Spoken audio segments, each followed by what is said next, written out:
Friesen, I'm a sculptor, and as I look out here, how I got involved in art and how it evolved into being a sculptor.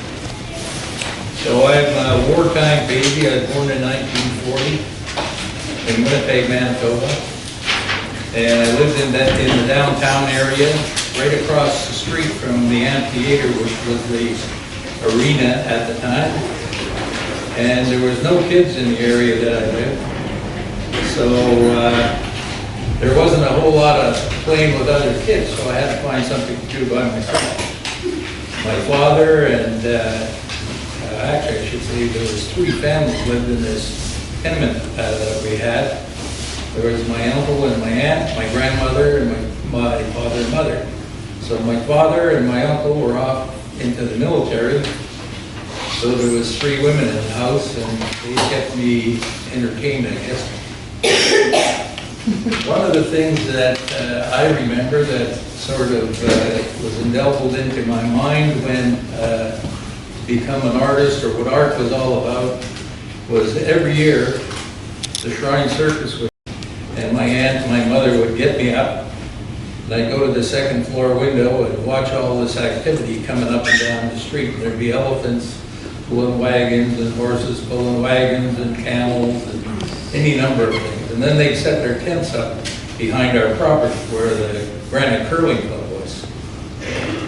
So every year, after the circus had arrived, I would be taken to the circus, and I was just spellbound by the activity and the colors, and in particular clowns.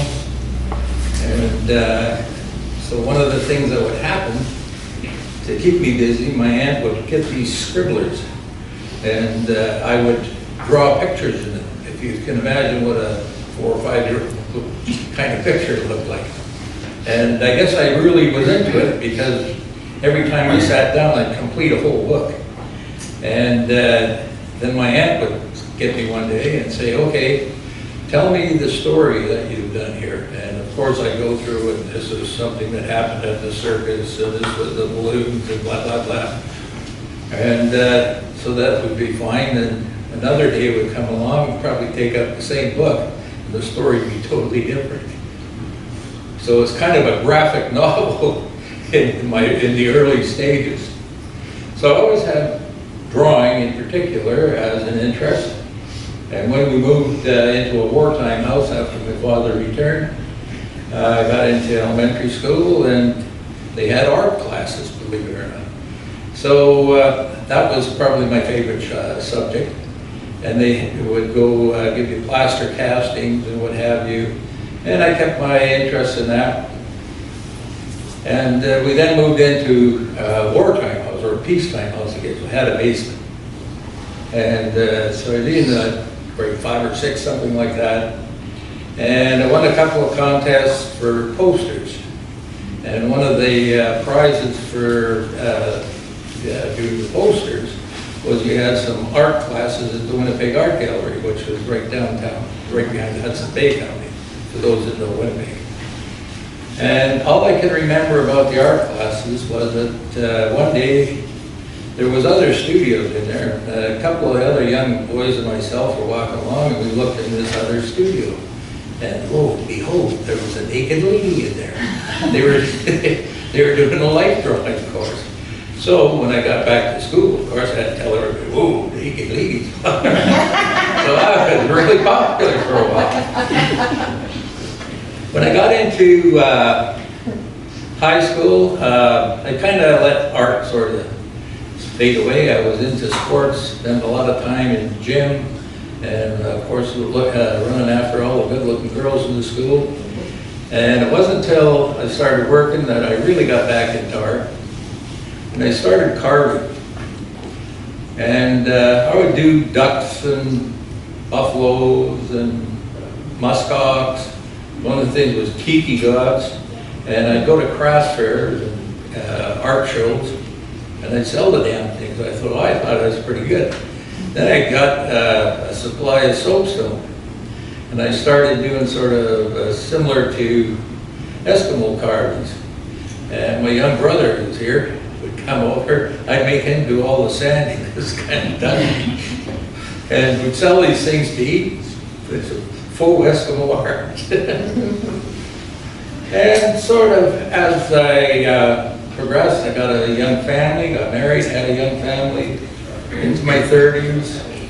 And I felt that there was something missing as far as my art went. I was able to draw things, I was able to sculpt things basically, but I wanted to know why I was doing it and what was going on in my head that made me do that. So I went back to university. And that was an earth-shattering moment for me, because once I got in there and you started to meet some of the people that you read about or heard about, they would have guest lectures. One was Buckminster Fuller.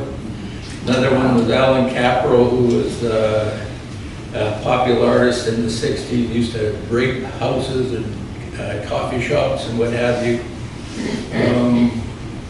David Smith, who was a steel sculptor, and he really sort of got me going. And he had been in the Navy and he was a welder, and he hadn't had any art training. He came out of the Navy and decided, and I think he hooked up with a couple of other artists in New York and decided, well, he's going to be a sculptor, utilize his skill as a welder. It's some beautiful stuff. And again, all of these people that came along had different ideas of things and point you in different directions of thinking. So I would go to lectures by the choreographers of the Olympic Ballet and the experimental dancers. And they would explain how to use space in the stage.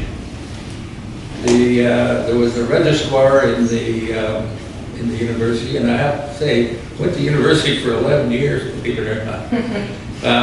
I kept working, so I would take 2 and 3 courses a year. But this registrar, once she got to know me, would say, Bill, this is the course you got to take this year. One of the ones was experimental film. And the fellow was from New York, and he had known all the experimental films, Brackage and Jonas Menckus, who was important to me, explaining how they saw things and how they used the camera to make a statement. And one of the things that Menckus did was a beautiful series of film on the Arm and Bailey Circus in Madison Square Garden. So what he would do is point the camera, take a minute or two, wind it back, superimpose another shot in the camera, wind it back, and do up to 4 times. Then when you saw the image, finished image, you'd have this kaleidoscope of movement and color going back and forth in front of you. And I thought, how would a sculptor depict that in a different way? And that it sat in my head, brewed away for about 10 years. And when I first moved out here, this is what came out of it, is the Cirque Fry, which is the scrap iron circus. And so I tried to duplicate a lot of the action and visual activity that Menckus had done in his films. The other thing that I picked up in university was the study of Inuit art.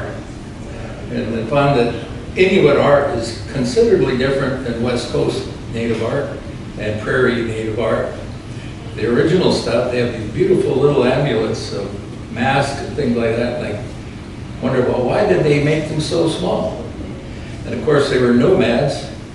And when they moved, they had to take this stuff with them. So when they actually started learning from other artists that went up north and tried to teach them how to build bigger pieces, which were saleable, of course, you wouldn't take a 50-pound rock from one place to another, but a little piece about the size of a baseball you could stick in your pocket or in your pack. And so I found that to be interesting. And I also got really involved in mythology of other nations and other countries.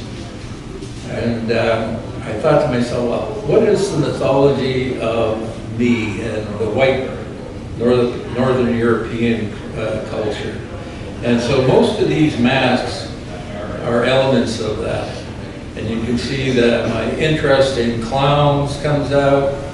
My interest is sort of a political statement, and the others are sort of self-portraits. I've always thought of myself as a working man, and I've been a supporter of unions and have been in unions, and a lot of blue-collar events. I've been an activist in Winnipeg and out here, and one of the things I like dealing with is steel, scrap steel. I find scrap steel to be really exciting, so I find a gold mine to be. And when I do pieces with the found steel, I consider myself working in a collaborative with the person who dug the ore out of the ground, then somebody who may roll the steel, and somebody else took it, cut it into pieces, and made something, and chucked the piece away that I'm using. So I feel that all of those unknown people are actually part and parcel of the finished piece. I can't put their name on it, but in my mind, they're collaborators. And I also like to do collaborative work, and there's people here today that I've worked with, Jeff and my good wife Marcy, and I find it really interesting when you work with other people that you bounce ideas off each other, and one will take you and draw you into one direction or another direction. And I might have an idea that I thought was great and find out, well, it really wasn't that good after all. What else can I tell you?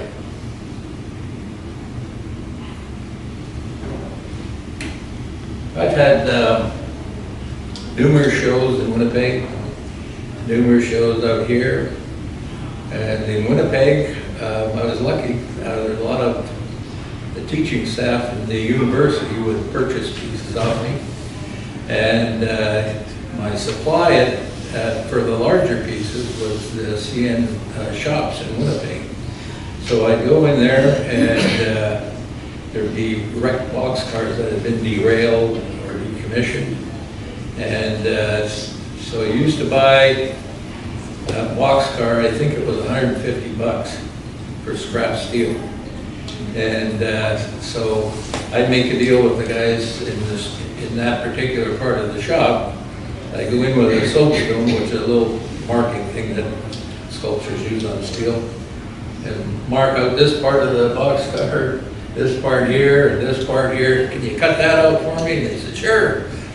So I would get most of my material from them, and then a couple of scrap yards that were close by. Interesting thing, one day I went in there and I had a little Ranger truck, so to give you an idea of the size of it. Loaded it up with steel that I wanted, and oh, you have to have some of this, and you have to have some of that.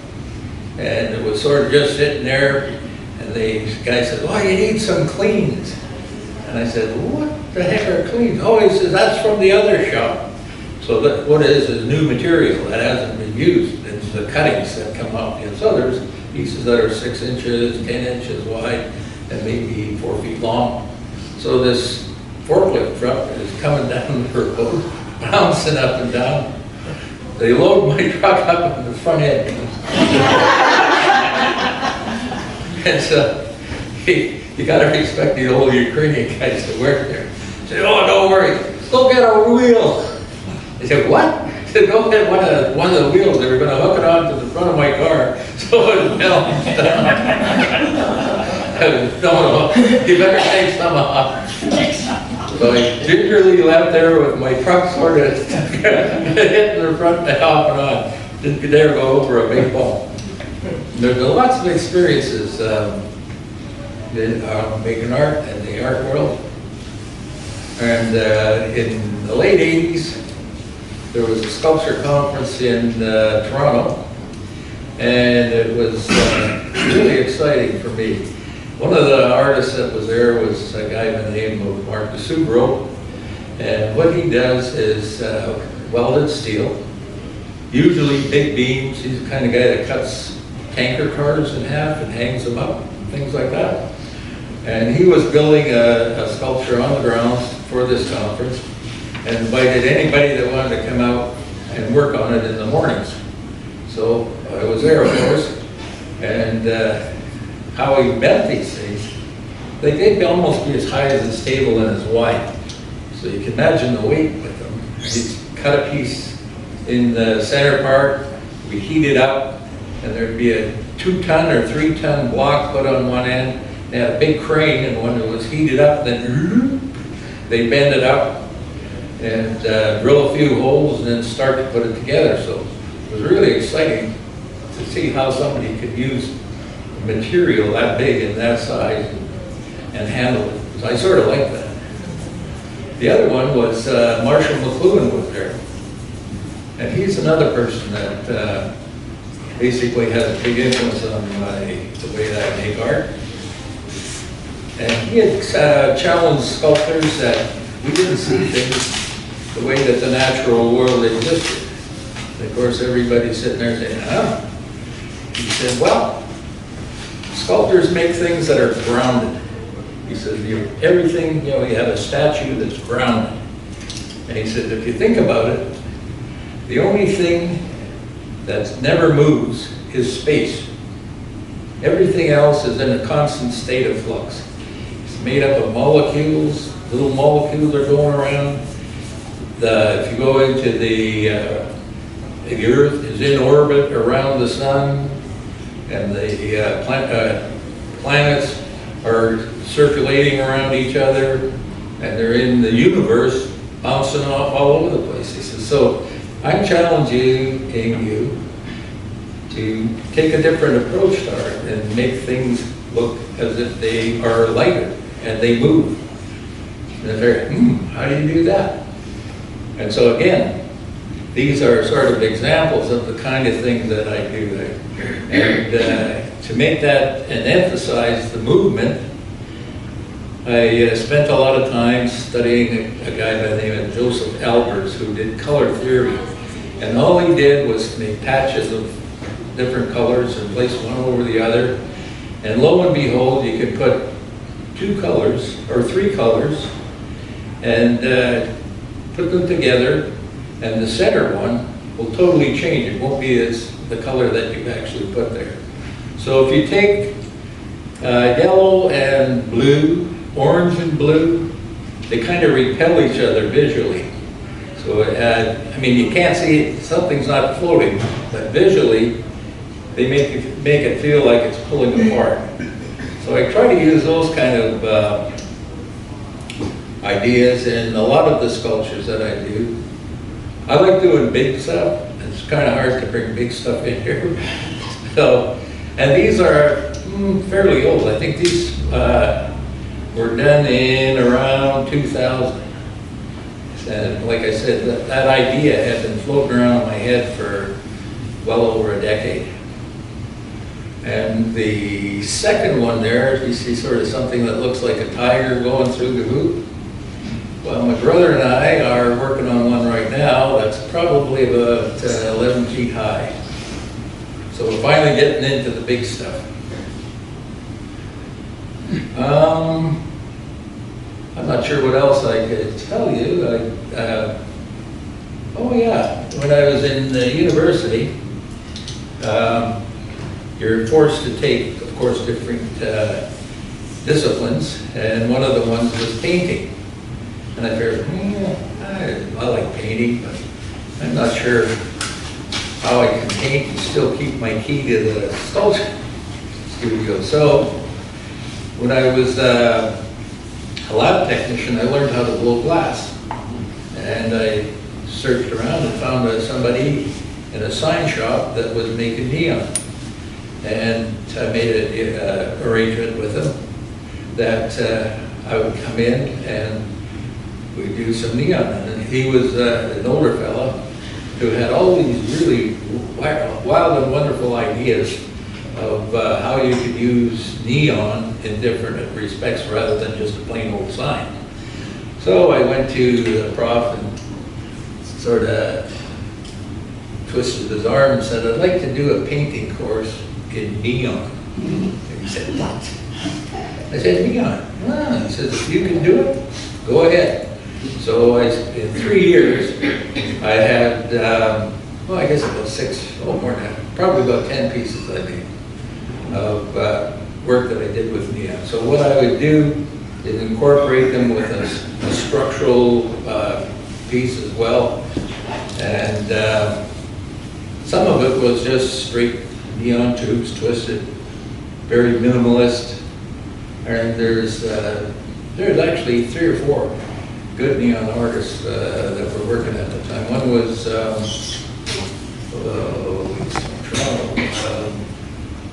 I don't recall the name right now. He did a lot of neon work. And Keith Sunner, I think, is another one from California. Did a lot of work. And the artists that are sort of keys to who I have respect for and steal ideas from would be David Smith, of course, Anthony Caro, Mark DeSugro is another one. Who else?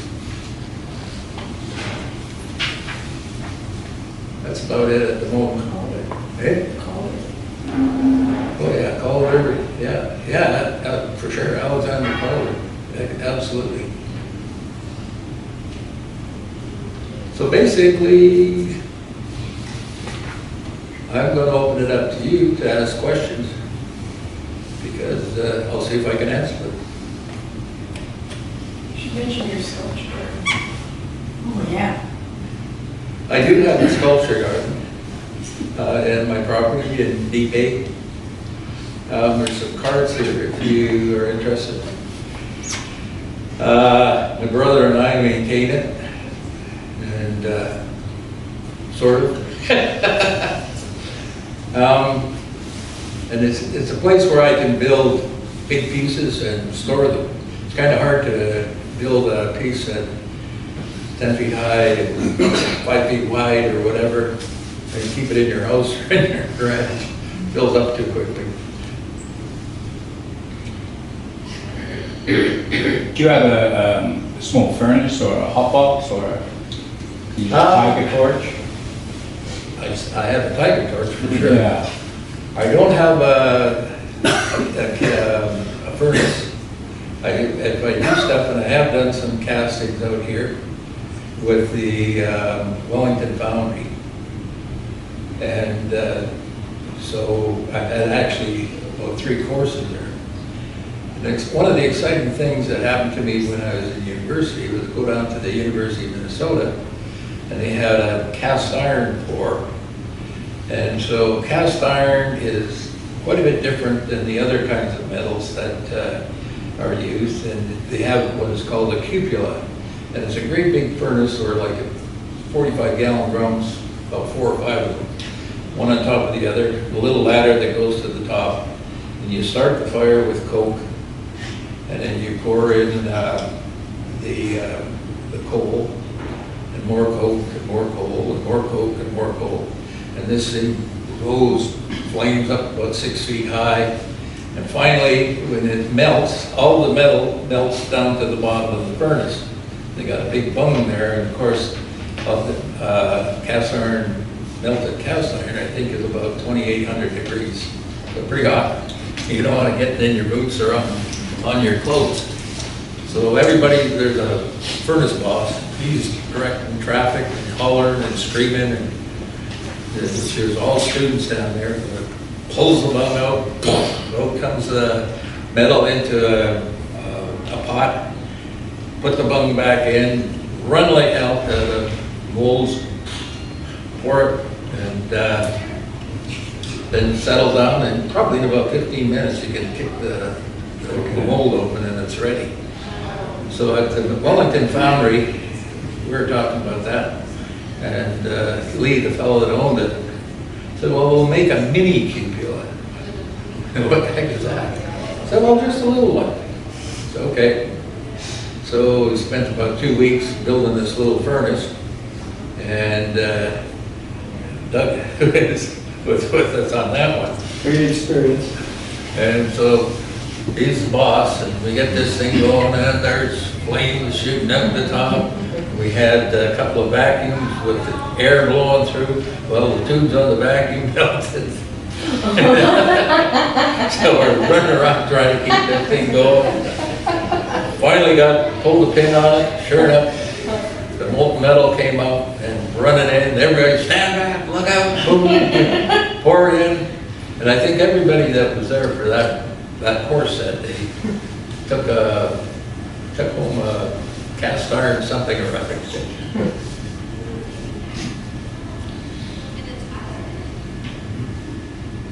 What can you tell us about this one? This one, yeah? Yeah, Okay, that's, we're all looking at that one.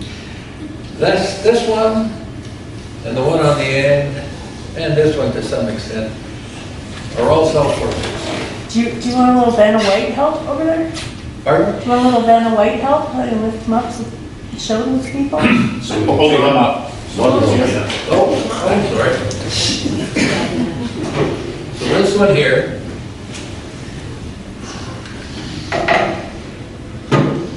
Is that wood, Boo? this one, Is that wood or this bass? is basswood. Okay. What do you say, plastic? Plastic? Sure.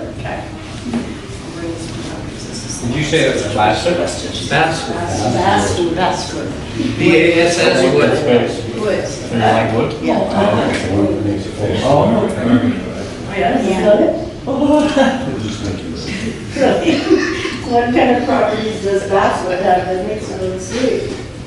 So that particular piece, I think I was reading some stuff by Jung, and also I think Freud indicates that we all have male and female traits in us. And so that's basically what that is. So that, and it's called Billy and Guillaume. So Billy is basically a male name, but it's also a female name. And Guillaume in French is William, and it's a male name. So that's just the two names sort of juxtaposed to each other. And there's nothing earth-shattering about it. It's just that it's a statement that we're made up of both male and female, whatever. Not necessarily genes, but maybe so. But we have these traits. Yeah, About this one? sure. Okay. So this guy is, like all of us, we wear a mask at times, not necessarily all the time. And it suits the situation. So if you're in a certain situation, you have a mask, an invisible mask.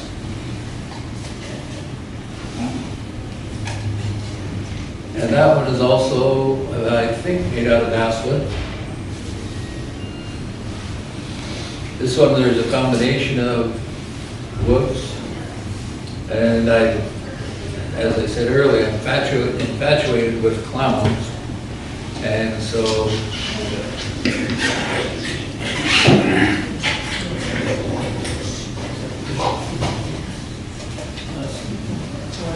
What's the hand made of, Bill?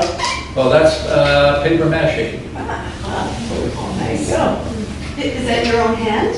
It is. So this one is the puzzle clown. So a lot of us, when you do some things, are very still, you're stupid, make bad mistakes. So you're a clown and you're all right. And then you're puzzled why you did it.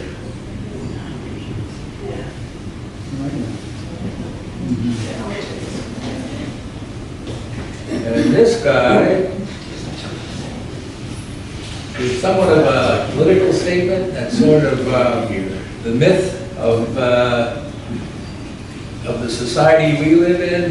The bull is representative of the market always going bigger and better and consuming more. And if you look at the history of the bull, in the bullfight, the bullfight dies. Yeah, it's and there's no alternative to it. And the clown, a white-faced clown, is synonymous with death.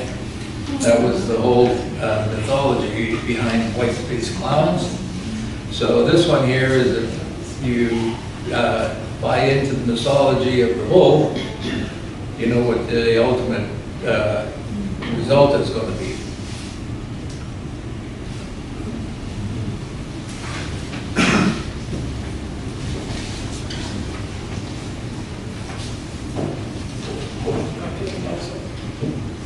Can I ask because these are some that are put together, but it's mainly carved, right? These are carved, yeah. So is it a different mind process you go through when you're carving something as opposed to assembling sort of things? Pretty well, yeah.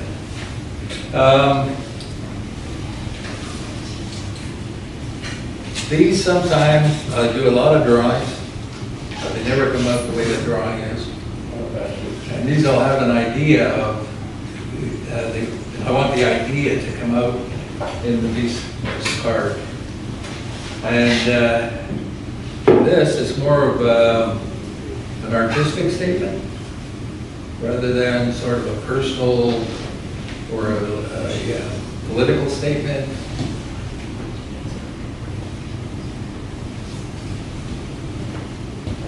I've also done a lot of workshops with people that are activists, making floats and giant puppets, and doing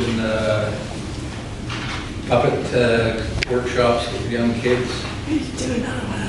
With my partner Marcy. Each time we do it, we end up there.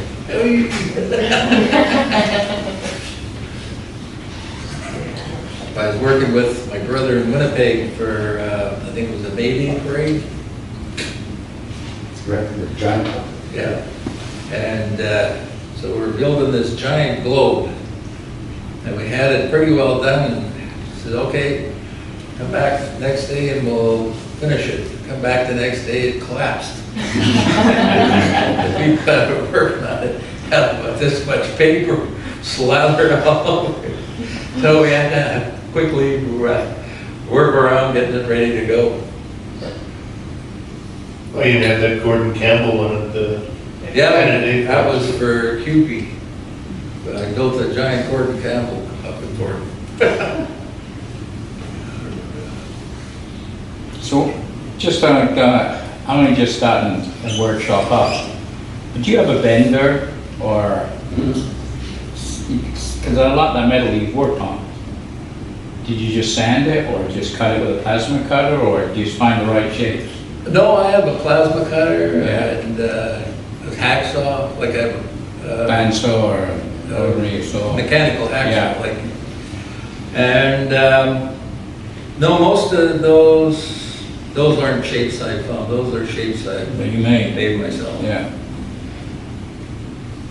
But some pieces I have are just the found shapes themselves, and I haven't really had to touch them too much. The stuff that I would get, like I say, in Winnipeg from the CN shops, I pretty well had a say in how I wanted them to cut it out, so there wasn't much alteration had to be done to it before I put it together. You need quite a few tools, specifically if you're going to get into metal, like you mentioned earlier, furnaces or tiger torches or whatever, plasma cutters. I have a plasma cutter, welders, different kind of welders, gas welders.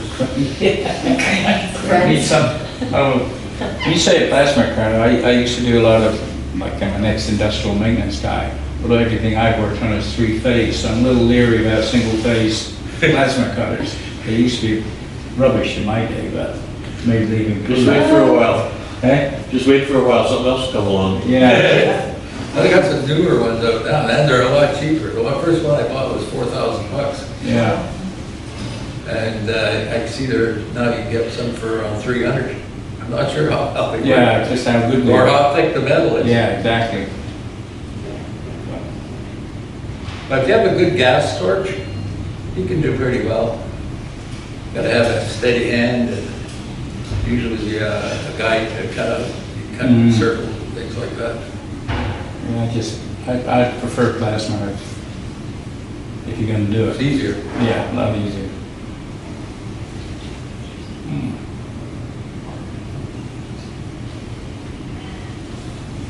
Any other questions?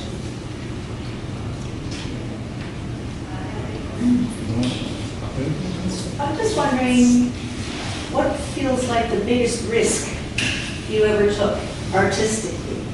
The biggest risk? Yeah.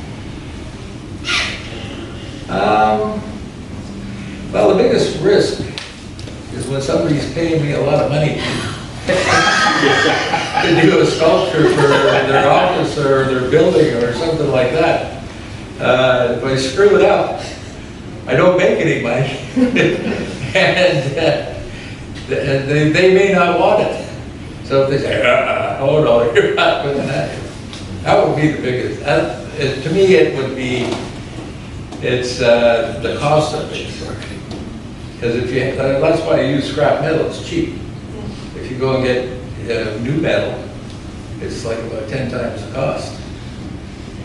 Scrap metal's not cheap either. Pardon me? Scrap metal's not cheap anymore either. Well, you're right. You're right. How long does it take you to do, say, an average piece? Well, something like this, it would one piece would probably take about a week. I mean, that's not sitting down working straight 8 hours. You put something on and you gotta let it cool, and you gotta clean it up, and you gotta put a base on it, primer coat, then paint it. If it's different colors, you can only do one color at a time. So something that size would be about a week. The bigger ones that I'm working on right now, if you did it every day, probably a month or two. One of these things you could probably do in a week. Finishing takes probably as much time as getting it all shaped up, sanded down.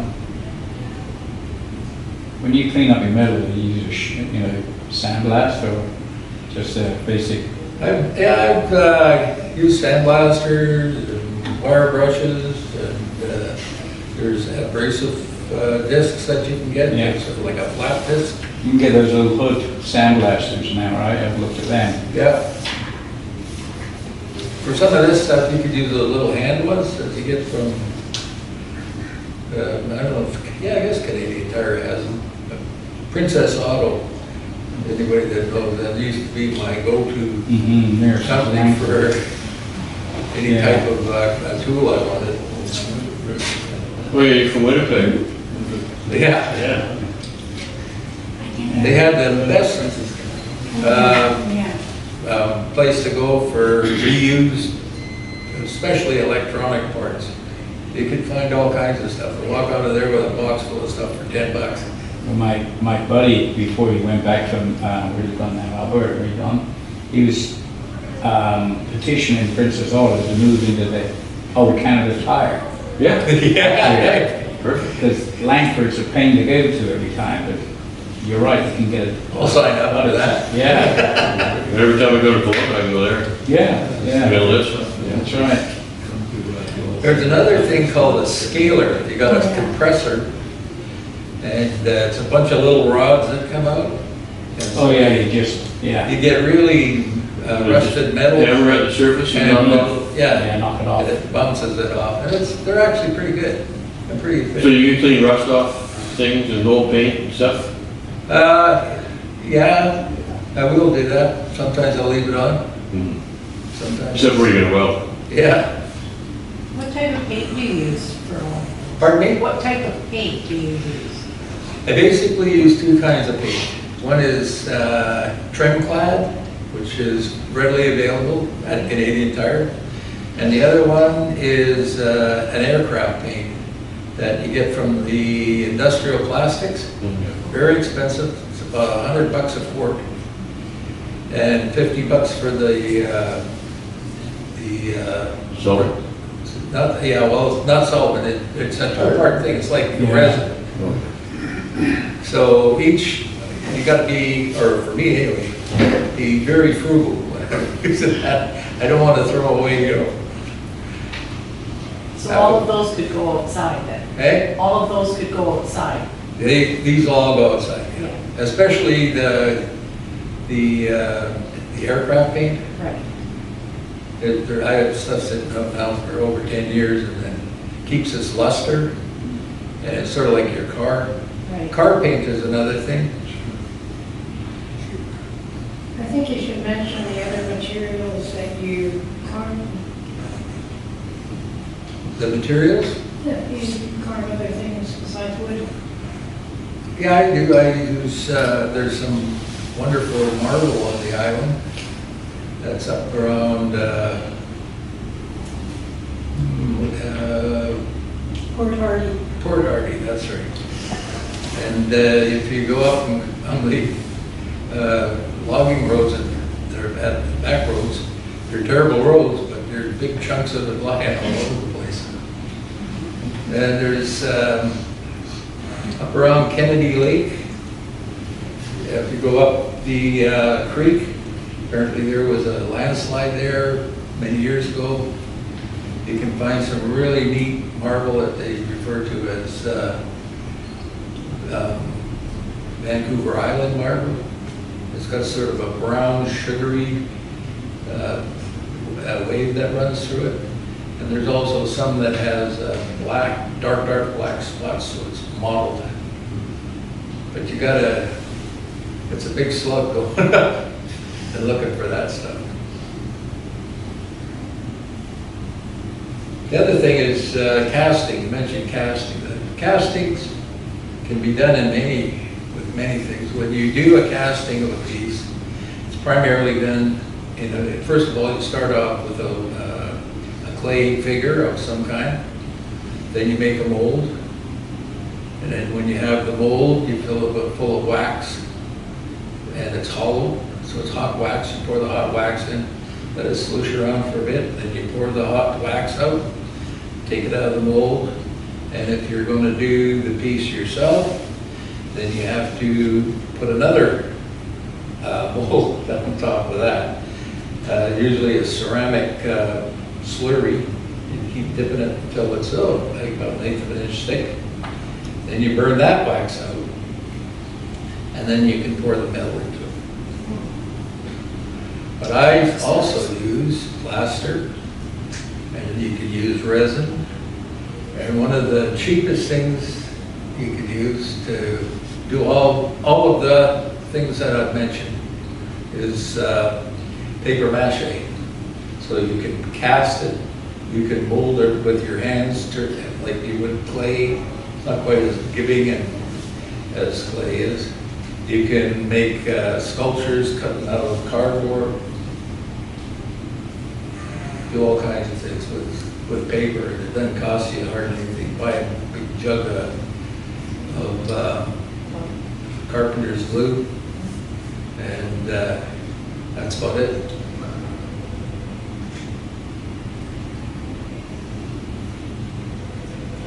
How do you price your work?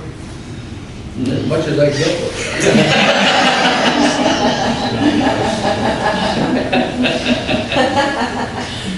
Figure that one out. When I was in Winnipeg, Bill Lobchuk, who's was one of the founders of Carfax, had a gallery and he handled my stuff. And so all of these things here, you're looking at about $1,000 per. That doesn't cover your time. It's only a week, 40 hours. You can go metal pieces like this, be about the same price, in around $1,000, give or take. The thing you have to realize, if you go into a gallery, as much as half of that goes to them. So sometimes they'll bump it up. And it depends where you're selling it. If you sell it in a big city, you probably get more money. Right? Yes. One of the things that always comes up is public art. And you know, around here, I mean, it's getting more and more sculptures and public sculptures in Vancouver. But around here, except for totem poles that are put up by the First Nations, there's hardly any, I can't think of any place that has public sculpture. I don't know, he's got one in his yard. Well, yeah. It costs money.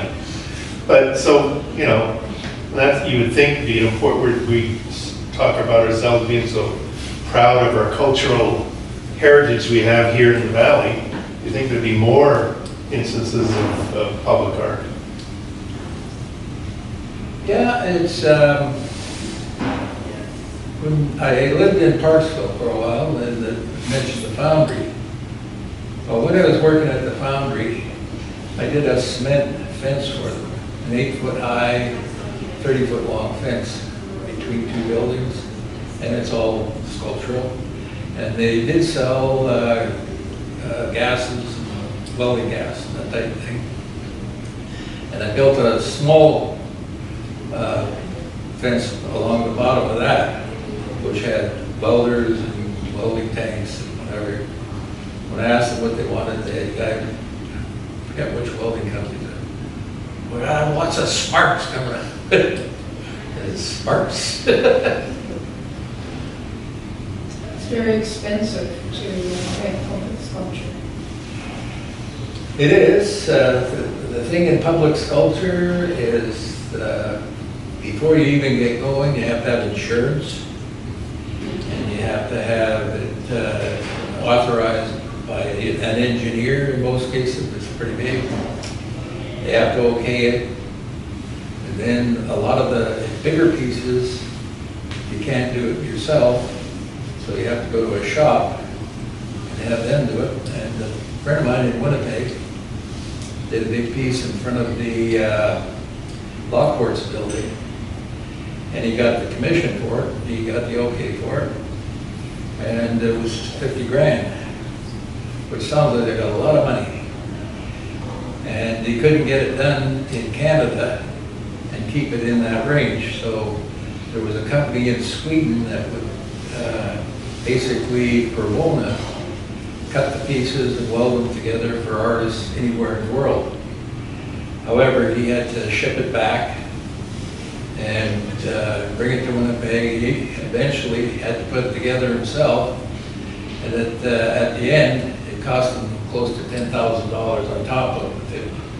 So the piece came up in the end about 60 grand.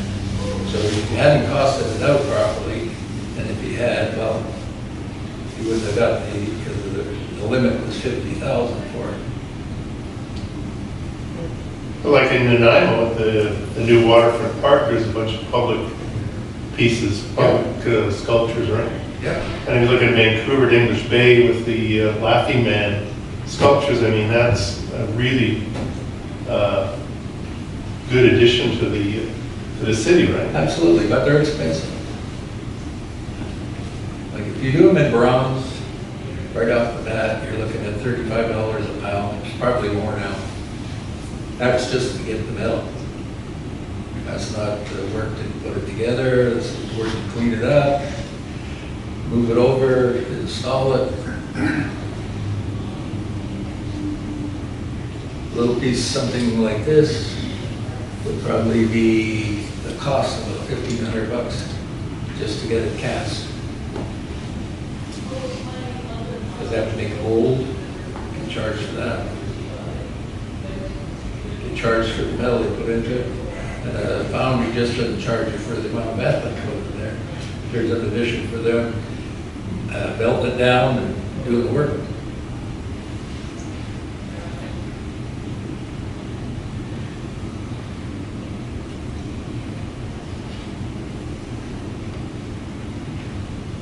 Any more?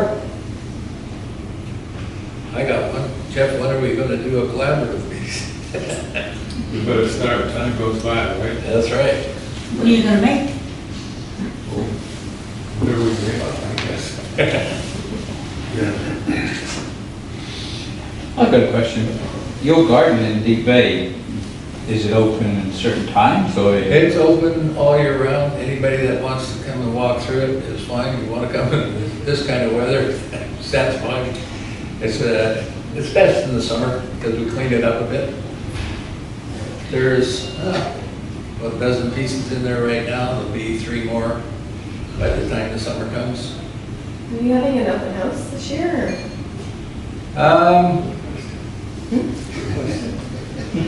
I might. Well, we went to one or two a few Yeah. years ago. It's basically always open. There's every so often I'll look out and there's somebody walking through with their kids or something. And go, "Oh, I better stay away. They'll be asking lots of questions." And sure enough, they do. The big Cedars, there's lots of shelter. Was that? Lots of shelter from your. Yeah. Yeah. That's some beautiful big trees. It's all in almost like a cathedral. There's No, it's been a few years since we. old growth trees, little path that goes through. It's a beautiful space. When I found it, here, whoa. No, I like the way you bent your rails. Oh, yeah. That I like. That's good. That one came about, there was an article in the paper that somebody out of French Creek had taken a group of tourists out, and they found a whale that was entangled in the net. So he jumped out of the boat, cut the net off, and away the whale went. So that was the inspiration for doing that piece. So now I'll bring the welders in, and we can all So thank you all for coming. This series that we're doing called Practice Inside the Creative Process is, we've been running it since, well, the first one I think was in November, and we've got a number more coming up.